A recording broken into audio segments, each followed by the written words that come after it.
ஒரு அற்புதத்தை செய்வீராக. ஹalleluya. பாருங்க சிஸ்டர், ஜெபிச்ச பஞ்சம் வந்துச்சு.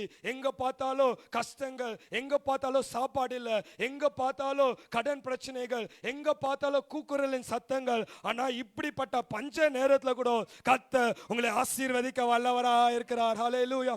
ஹalleluya. நான் சொன்னேன் இல்லைங்களா சிஸ்டர், ஒவ்வொரு சீசனுக்கு வரும்போது ஒவ்வொருக்கு சந்தோஷம் வரும். வெயில் காலம் வரும்போது யாருக்கு சந்தோஷம் வரும்? ஐஸ்கிரீம் விற்கிறவங்களுக்கு சந்தோஷம் வரும். ஓ, இந்த வெயில் காலம் வந்திருக்குது, நல்லா பிஸ்னஸ் ஆக போகுது, அவங்களுக்கு சந்தோஷம்.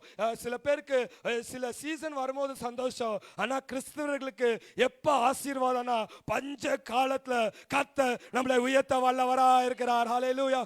எப்போ உயர்த்துறார் சிஸ்டர்? எப்போ உயர்த்துறாரு? எல்லாம் நினைக்கிறீங்களா நல்லா பிசினஸ் ஆகும் போது, எல்லாம் முன்னேறும் போது தான் ஒரு ஆசீர்வாதம் வரும்னு? இல்ல சிஸ்டர், கர்த்தர் எப்போ உயர்த்துவாருன்னா இந்த எக்கனாமி கீழே போகும்போது, எல்லாமே கீழே போகும்போது கர்த்தர் உன்னை உயர்த்த வல்லவரா இருக்கிறார். ஹalleluya. ஹalleluya.